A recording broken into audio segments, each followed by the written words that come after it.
128 है, 128, समझ गए।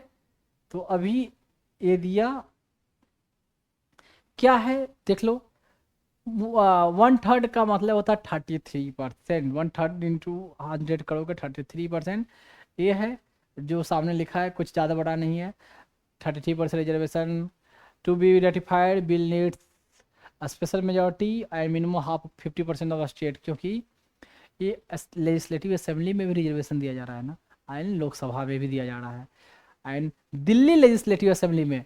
यहाँ Puducherry legislative assembly and Jammu and Kashmir का लेजिस्लेटिव असेंबली को नहीं इंक्लूड है, ध्यान दो इस बात को। इसमें रिजर्वेशन, अब स्टेट में भी रिजर्वेशन दे रहे हो तो स्टेट को इन्वॉल्व करोगे ना भाई, तो स्पेशल मेजोरिटी के साथ साथ चाहिए हाफ ऑफ द स्टेट का रेटिफिकेशन, है ना। आर्टिकल 368 में स्पेशल मेजोरिटी यानी ये, उसको फॉलो किया जाएगा।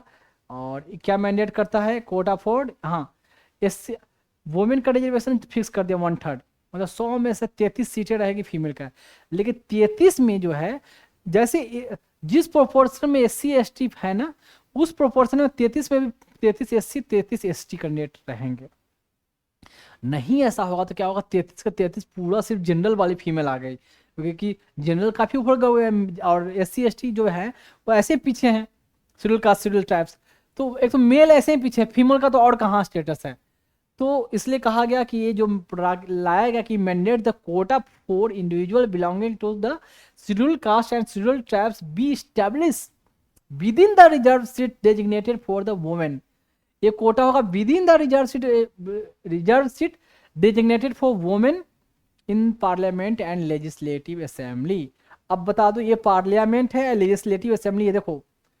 तो seats in the directly elected Lok Sabha की पार्टिकुलरली बात है, डायरेक्टली इलेक्टेड लोकसभा, यहाँ राज्यसभा नहीं है, ध्यान दोगे। लेजिस्लेटिव असेंबली है, लेजिस्लेटिव काउंसिल नहीं है, जहाँ इलेक्शन चुनाव डायरेक्ट हो रहा वहाँ की बात है। 33% reservation and Jammu and Kashmir का लेजिस्लेटिव असेंबली नहीं, पुडुचेरी का लेजिस्लेटिव असेंबली नहीं। एक तो ये शेड्यूल कास्ट शेड्यूल का रिजर्वेशन जैसा रहेगा वैसे ही रहेगा। देखो, ये जब बिल पार्लियामेंट में लाया गया ना, तो ये बिल को लाने के लिए बहुत पहले से जिक्र चल रहा था। सरोजनी नायडू जब आई थिंक फीमेल मेंबर थी वहाँ कॉन्स्टिट्यूएंट असेंबली में, बीच में भी कई बार कांग्रेस के गवर्नमेंट में भी, मतलब सोनिया गांधी के गवर्नमेंट में भी, अटल बिहारी वाजपेयी के गवर्नमेंट में भी कई बार लाने की कोशिश की गई, लेकिन ये बिल पास नहीं हो पा रहा था, लोगों का मत नहीं बन पा रहा था। क्यों? मुलायम सिंह यादव ने यहाँ तक ये भी एक बार बोल दिया था, अभी नहीं बहुत पहले की, जब बीच में बात है, कि जब फीमेल ज्यादा रहेंगे तो क्या करेंगे, जितने मेल लोग हैं ना उनको देख कर सीटी मारेंगे, ऐसे कि पार्लियामेंट असेंबली में लोगों का काम पर ध्यान नहीं रहेगा, फीमेल को ही देखते रहेंगे, देखते हुए सीटी मारेंगे। ये क्या भाई, ये क्या बात हुआ। मतलब तुम लोगों का क्या लेवल है, तुम लोग, यानी इसका मतलब कि ये प्रॉब्लम आपके करेक्टर में है ना, आपके सोच में है ना, आपके दिमाग में कूड़ा भरा हुआ है ना, आपका कंसंट्रेशन में दिक्कत है ना। ठीक है, आप गलत सोच, गंदे गंदे दिमाग वाले आप हो गए ना, ऐसा सोचते रहते हो। आप शादीशुदा हो, बीवी है, बच्चे हैं, तो आपका ध्यान उन पर ना रख, इधर उधर ध्यान दे रहे हो कि यार गलती किस में है। योर तो लेकिन इनका कहना था कि तो अपने आप को नाम ना देके बोला कि सब लोगों का ऐसे देखे कि लोग क्या करेंगे, है जो काम ना करके फीमेल को ही देखते रहेंगे, इन्हीं पर नजर रहेगा, इन्हीं पर इनको देख कर ही सीटी मारते रहेंगे। ये अगर फीमेल को हम दे देंगे 1/3, इतने सारे फीमेल बैठ जाएंगे, तो डिफरेंट डिफरेंट सोच ऐसे ऐसे।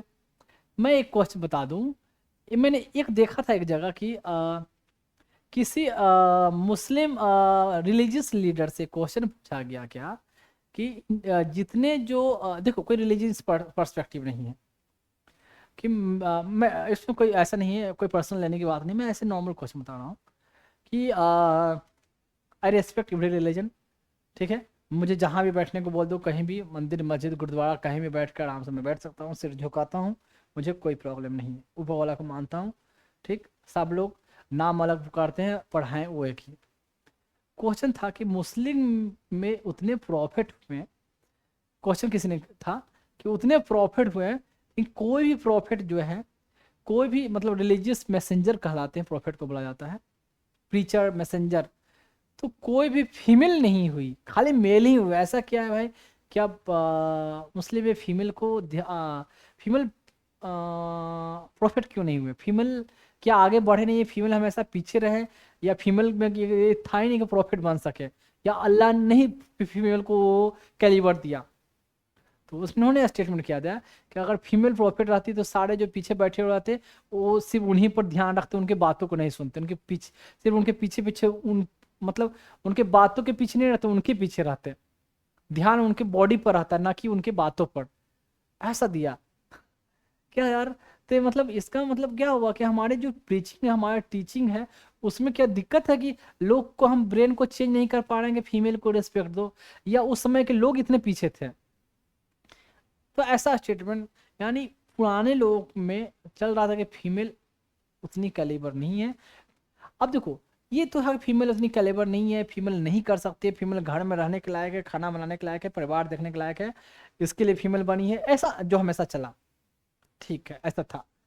ये बात और है कि उसमें फीमेल जो भी रहा, फीमेल एजुकेशन में उतनी आगे रही नहीं, या हमने दिया नहीं मौका, ये कहो ऑब्वियस बात है, हमने दिया नहीं मौका। हमका यही, हमारे पास यही रहा कि बच्ची पैदा ली है तो जैसे कैसे भी शादी कर दो, उसको अपने उसको भेज दो वहाँ, बस यही पर्पस रहा।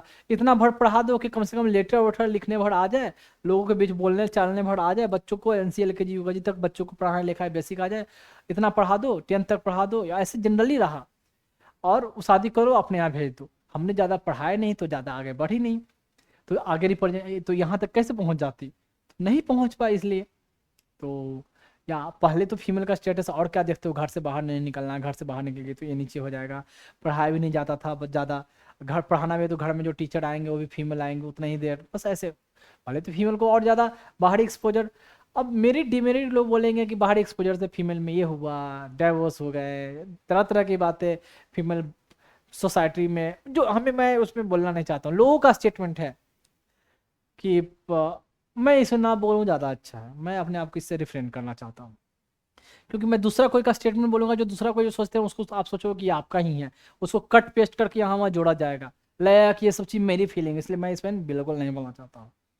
ठीक है, तो आज के डेट में मैं क्या चाहूँगा कि कोई भी फीमेल हो, मेरी बच्ची ही है, जो भी सुन रहे हो आप, तो मेरे बेटे मेरे बेटियाँ सब पढ़े, सब बढ़े, ठीक है, सबका एक लेवल हो, सब जो मेहनत कर रहे हैं आगे बढ़े, हर चीज़ में ऑब्वियस सी बात है चाहूँगा, और बढ़ें, बिहेवियर सही रहो, काइंड हार्टेड रहो, सॉफ्ट दिल के रहो, काइंड रहो, सॉफ्ट दिल के रहे, एंड लोगों के लिए डेडिकेशन रहे, दयालु दा और देने की भावना हो, त्याग की भावना हो, जिलस की भावना ना हो, नफरत की भावना ना हो, रिस्पेक्ट करो लोगों की, फैमिली की, सिर्फ अपने हस्बैंड बच्चे नहीं, अपने दोस्तों की, मम्मी माँ बाप जो भी हो, अपने रिलेटिव हो, आपके भाई हस्बैंड के भाई हो, उनके बहन हो, उनकी माँ हो, जहाँ भी जाओ खुश रहो, वो खुश रहने दो और खुश रहो, ये मैं चाहूँगा।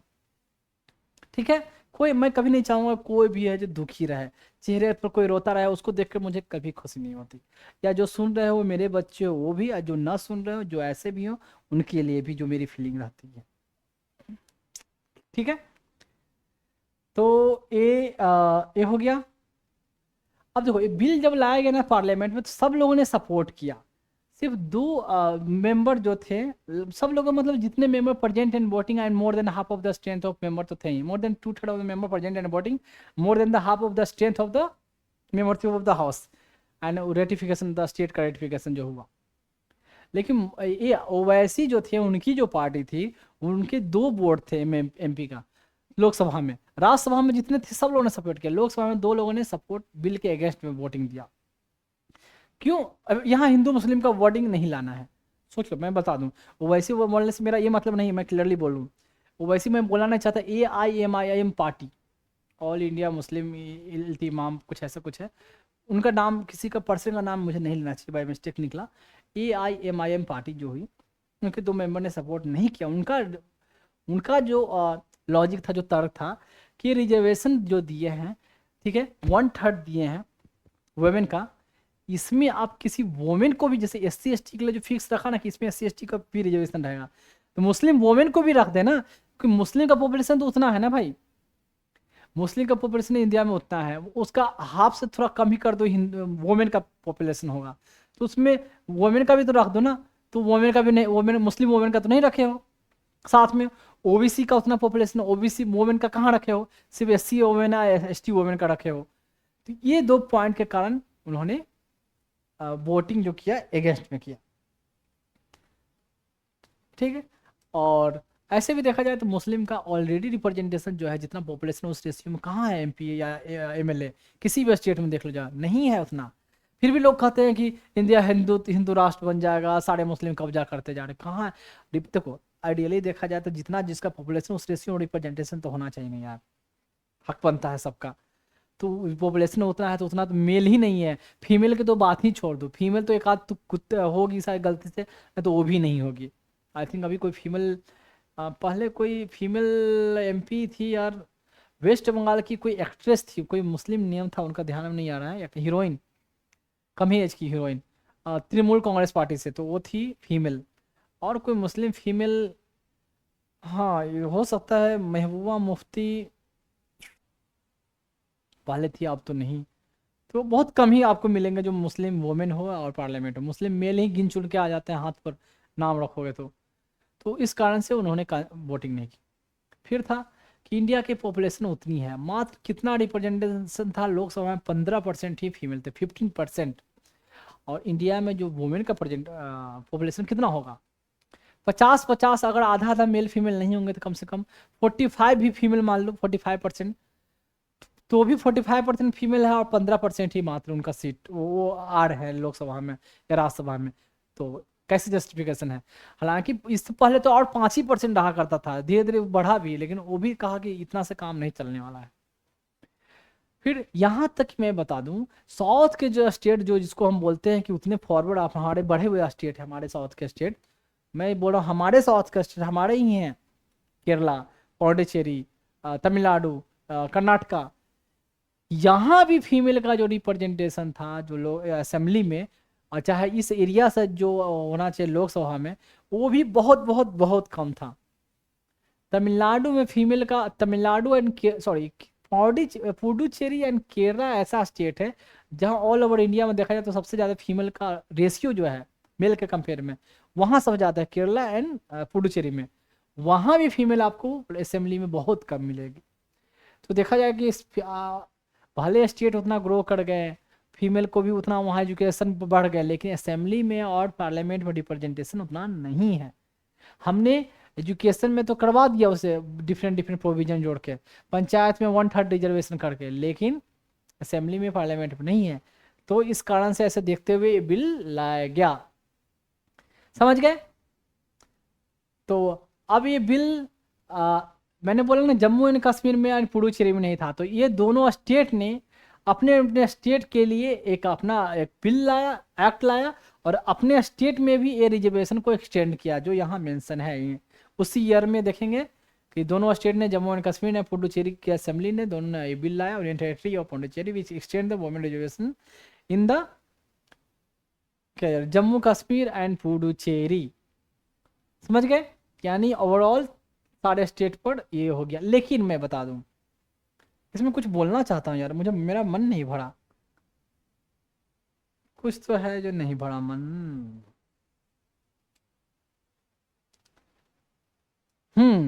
वही मैं सोचू समथिंग इज मिसिंग।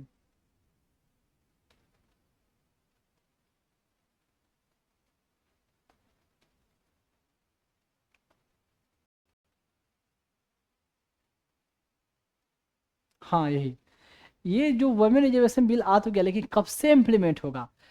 कहा गया कि जब लोकसभा का, ये बिल कब का है, ईयर देखो, ईयर आप देखो 2023 का, 24 में लोकसभा का इलेक्शन होना था, 24 का जब जनरल इलेक्शन होगा उसके बाद ये इम्प्लीमेंट होगा। लेकिन 2024 के जनरल इलेक्शन के बाद जब सेंसस होगा, सेंसस के बाद कॉन्स्टिट्यूएंसी का जब डिलिमिटेशन, फिर से रीएडजस्टमेंट होगा, कौन सा स्टेट को सेंटर को लोकसभा के कितने सीट मिलेगी और कितना नहीं मिलेगा, स्टेट में असेंबली वाले जो कॉन्स्टिट्यूएंसी होगा उसका जब डिलिमिटेशन होगा, फिर से चेंजिंग वेंजिंग बदलाव होगा, उसके बाद से इम्प्लीमेंट होगा। देखो इम्प्लीमेंटेड वंस से new census is published and delimitation exercise is completed.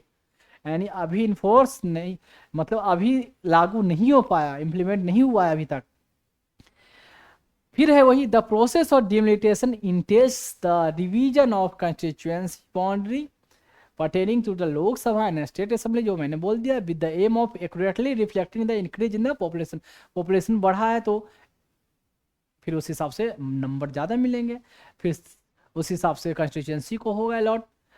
तो हो सकता है एक की जगह दो वहाँ सीट मिले, कहीं पॉपुलेशन कम हो गए होंगे तो वहाँ दो के बजाय एक सीट मिल जाए, और कम हो जाए या बढ़ जाए, या दो को मर्ज किया जाए, दो कंस्टिट्यूंसी को, कुछ ऐसा ऐसा होने के बाद। अब 2000 अब सेंसस का प्रोविजन कब है? 2026 के बाद। तो इलेक्शन भी हो गया, अब 2026 अगले साल आएगा, उसके बाद सेंसस होगा, सेंसस के बाद डिलिमिटेशन होगा। और अभी क्या चल रहा है? नॉर्थ साउथ वाले जो स्टेट हैं, पार्टिकुलरली आंध्रा, तमिलनाडु, केरला एंड शायद पंजाब भी एक नॉर्थ का, जो अपोज कर रहे हैं कि डिलिमिटेशन नहीं होना चाहिए, जो 1971 के सेंसस के आधार पर जो अभी तक चल रहा है वैसा ही रहना चाहिए। पेपर में देखना आ रहा है आजकल। तो ये हुआ आपका इससे जी रिलेटेड। अब चलते हैं हम वन इलेक्शन वन, यहाँ कहाँ, वन नेशन वन इलेक्शन। एक कंट्री में, पूरे कंट्री में एक ही इलेक्शन होना चाहिए। ये क्या है? वह पिछले वाला 128 बिल था, थी ना, ये इसके रिगार्डिंग पार्लियामेंट में बिल आया है, अभी तक पास नहीं हो पाया है, प्रेसिडेंट का एसेंट नहीं हो पाया है। तो वन नेशन वन इलेक्शन से जो बिल अभी चल रहा है प्रोसेस में, अब वन नेशन वन इलेक्शन होता क्या है बिल, और जब होने के लिए मैं आगे बताऊंगा क्या होता है। देखें जो है 129 वो था 128 अमेंडमेंट बिल लास्ट वाला। तो 106 अमेंडमेंट एक्ट और 128 अमेंडमेंट बिल एक ही है। 128 वाला बना 106, 128 के बाद 129, 129 ऐसा क्या यार, 129 लिखना चाहिए था, तो 129 ही लिखा है मैंने। 129 कर देना यार, करना पड़ेगा मुझे थोड़ा। तो देखो ये क्या होता है, पहले प्रोविजन देख लेते हैं, उसके बाद और बताते जाऊंगा। अभी 2024 का बिल था, देखो इंट्रोड्यूस इन लोकसभा में ईयर वर्ष, मतलब दिसंबर 2024 में इंट्रोड्यूस हुआ। क्या है? 6 to empower the election commission को एम्पावर किया to conduct election for the Lok Sabha and state legislative assembly at the same time, मतलब रिफर टू साइमल्टेनियस इलेक्शन, एक ही समय में साइमल्टेनियस इलेक्शन होना चाहिए, लोकसभा राज्यसभा सब, Lok Sabha and state legislative assembly, सारे स्टेट में जो असेंबली का चुनाव होता है और लोकसभा का एक ही समय होना चाहिए। एक तो ये मतलब डिफरेंट फेज में होता है ना लोकसभा का चुनाव, मतलब इस डेट को इतना सारा स्टेट में, इस डेट को इतना सारा, तो जिस डेट को जिस स्टेट में हो रहा है तो स्टेट असेंबली का भी चुनाव उसी दिन हो, और लोकसभा के लिए भी चुनाव उसी दिन हो उस स्टेट में। तो ये नहीं कि एक ही दिन में हो, एक ही मतलब साइमल्टेनियस इलेक्शन का मतलब, कहने का मतलब होता है सेम टाइम पीरियड हो गया। सेम टाइम मतलब एक दिन की बात नहीं हो रहा है, जब इलेक्शन हो रहा है लोकसभा का तो 7 चरण में चुनाव होता है, 7 फेज में, 1 महीना मान लीजिए चुनाव चलता है। तो जिस स्टेट में जिस दिन इलेक्शन हो उस स्टेट में असेंबली का भी इलेक्शन उसी दिन हो जाए। ये है। अब देखो कमेंसमेंट ऑफ ये क्या है? To bring the provision of the bill into force, the president में issue A notification on the date of the first sitting of the Lok Sabha after general election. तो कहने का क्या मतलब है?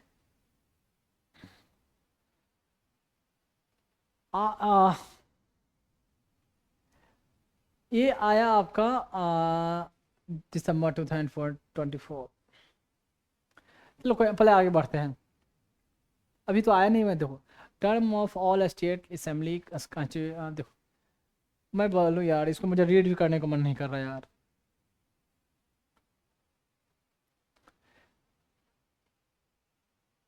देखो पहले मैं प्रोविजन इसका मतलब बता दूं, और जो है एक बार देख लोगे, ऐसे ही कुछ नहीं।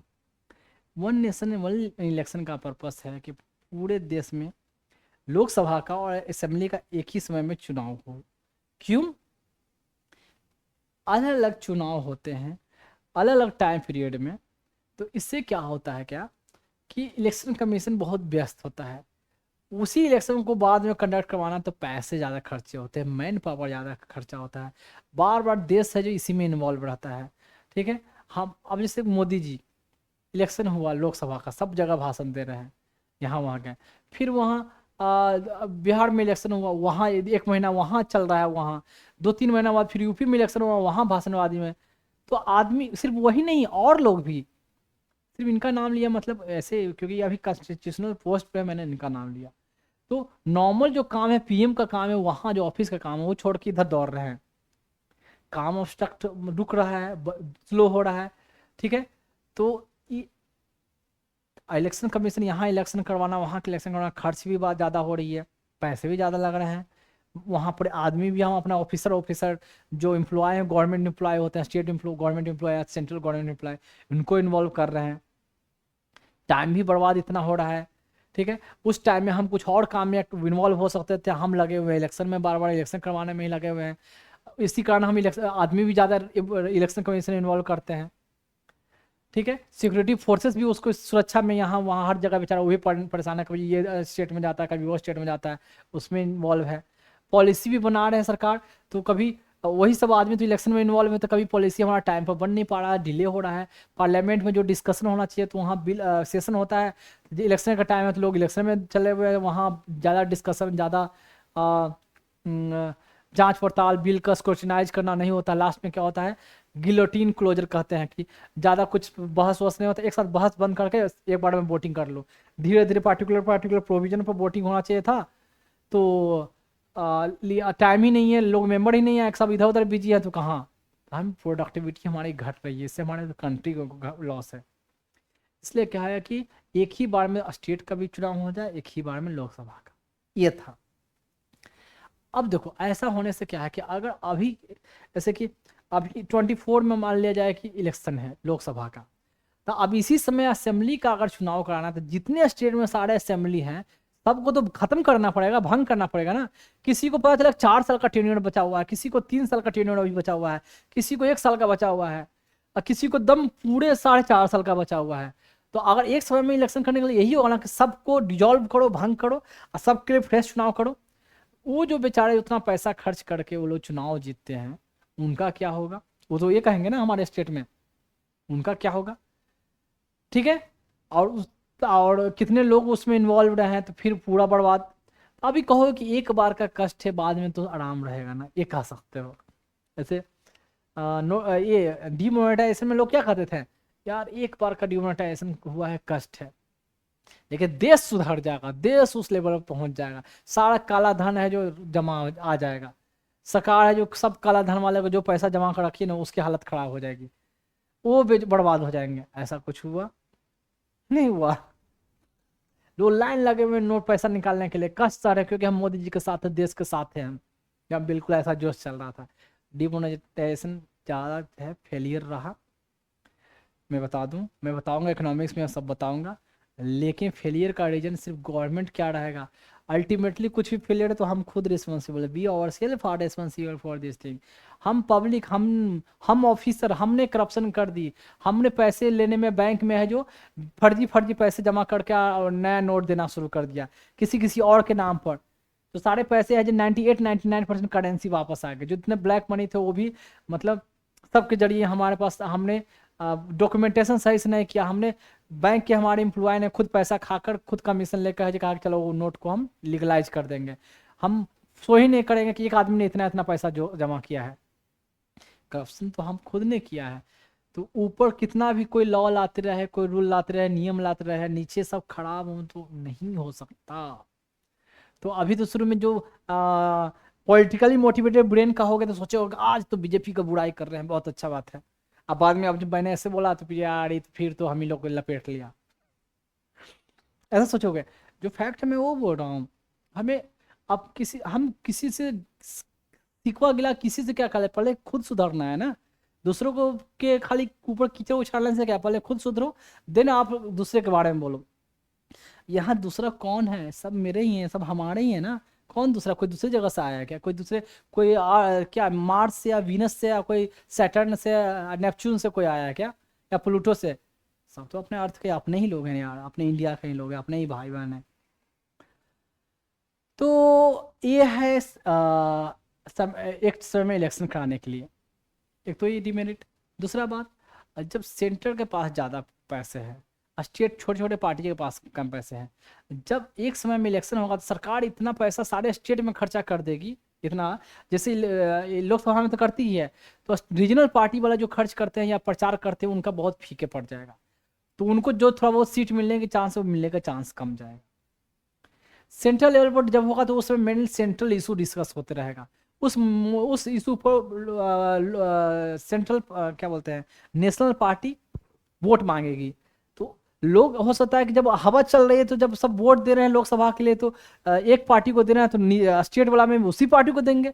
ऐसा थोड़ी कि जब वोट देने जाएंगे तो दो बूथ रहेगा, एक रहेगा असेंबली के लिए, एक ही रहेगा, तो एक में देंगे, एक फॉर एग्जाम्पल बीजेपी को वोट, और दूसरे में जाकर आरजेडी को वोट देंगे कि बीजेपी को दे रहे हैं तो उसी बीजेपी को यहाँ में दबाएंगे, तो जो सेंटर में जिसकी पार्टी है उसको जीतने का प्रोबेबिलिटी ज़्यादा हो जाएगा, होगा ना ऐसे होने से। तो ये होगा।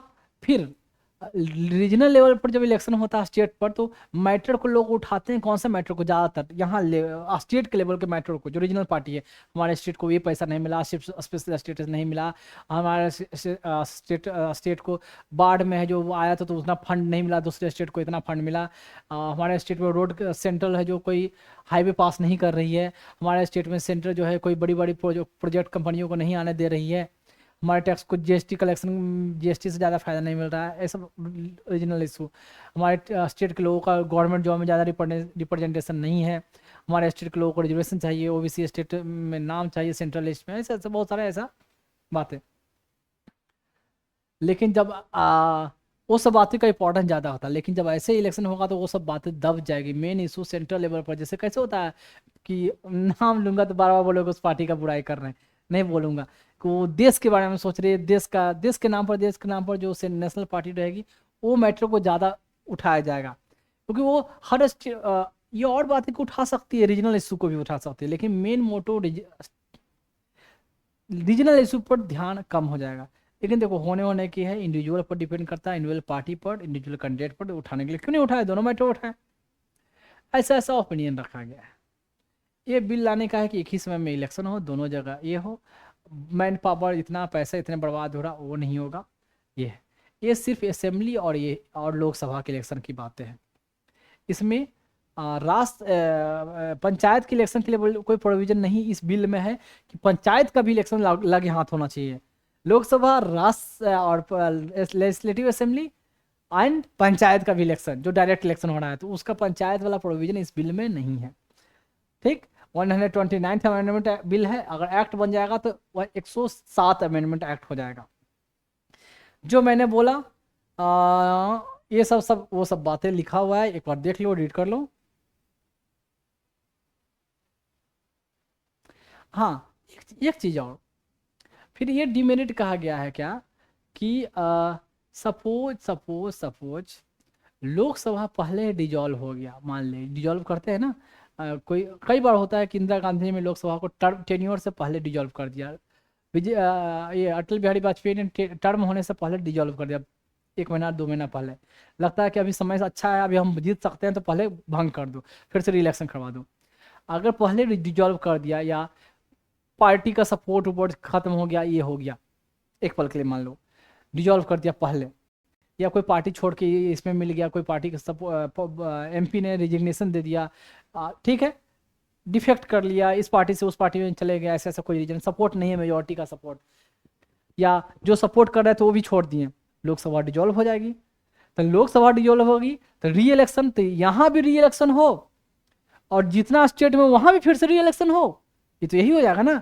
अगर वैसा नहीं होगा तो अगर री इलेक्शन करवाएंगे तो फिर यही होगा ना, री इलेक्शन अगर मान लीजिए लोकसभा 3 साल रही, डिजॉल्व होगी, तो री इलेक्शन करवाएं, तो पूरा स्टेट में चाहते हो कि री इलेक्शन ना करवाएं, तो पूरा स्टेट 5 साल का टेन्योर पूरा करे, तो जो लोकसभा अब बनेगा तो रिमेनिंग सिर्फ 2 ही साल के पीरियड के लिए हो करो, तब ना 2 साल के पीरियड के बाद इसका भी लोकसभा का टेन्योर खत्म हो जाएगा, क्योंकि पहले 3 हो गया और अभी का 2, 5, और सारे जो असेंबली उसका भी 5 होगा। तो क्या उस समय का प्रोविजन रखोगे?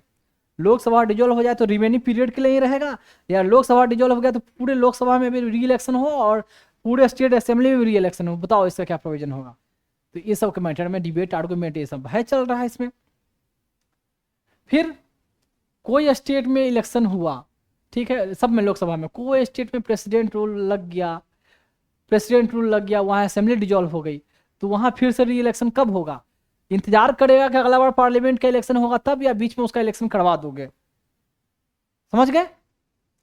कोई स्टेट में वाले प्रेसिडेंट रूल लग गया, या उसका भी वैसे ही पार्टी मेजोरिटी नहीं हो पाया, बीच में लोग छोड़ के भाग गए, उसका गवर्नमेंट गिर गई, तो उसका इलेक्शन कब होगा? अगला लोकसभा का इलेक्शन हो तब, या अभी करवाएंगे तो सिर्फ रिमेनिंग पीरियड, जैसे कि 4 साल, मतलब 4 साल के लिए सरकार रही, गिर गई, तो सिर्फ एक ही साल के लिए, ताकि एक साल में ये खत्म हो जाएगा, तो 5 साल बाद पूरे का स्टेट असेंबली का और लोकसभा दोनों का इलेक्शन हो, बताओ क्या होगा? तो वो सब प्रोविजन के लिए सब मैटर वैटर चल रहा है डिस्कशन, और बिल में धीरे धीरे अमेंडमेंट होगा। तभी तो होता है ना बिल में, first reading, second reading, third reading, different reading पर अमेंडमेंट होता है फाइनल। बाकी ऑर्डिनरी बिल के बारे में बताया था, कैसे सेशन चलता है, कैसे इंट्रोडक्शन ऑफ बिल होता है, कैसे रीडिंग होता है, फिर जांच पड़ताल, कंसिडरेशन स्टेट, स्क्रूटिनाइज कहाँ होता है, ये सब मैं बता चुका हूँ, पहले नहीं बोलूँगा। तो जो ये बिल के बारे में जो है प्रोविजन जो मैंने बोला, ये सब में है, ये सब सब आप देख लोगे। इतना देखा, इतना देर से था, ज़्यादा कुछ नहीं है, और थोड़ा सा अभी रख रहा हूँ, एक बार देख लो।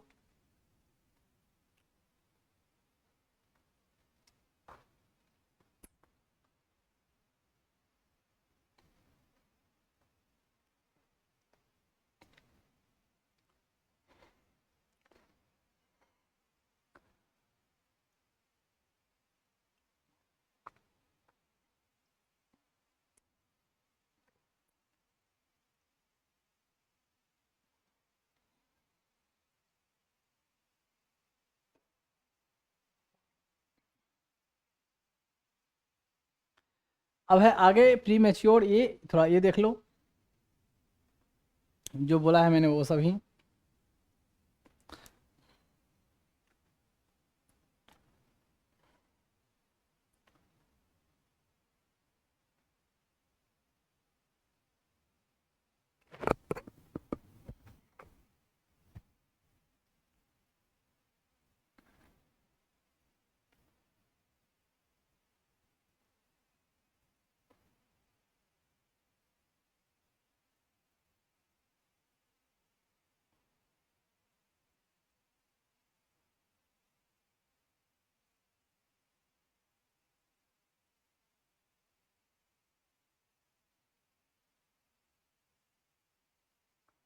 ठीक है, जितना बोला वो सब है, ये सब है। इसके बाद, उसके बाद कुछ नहीं आ रहा।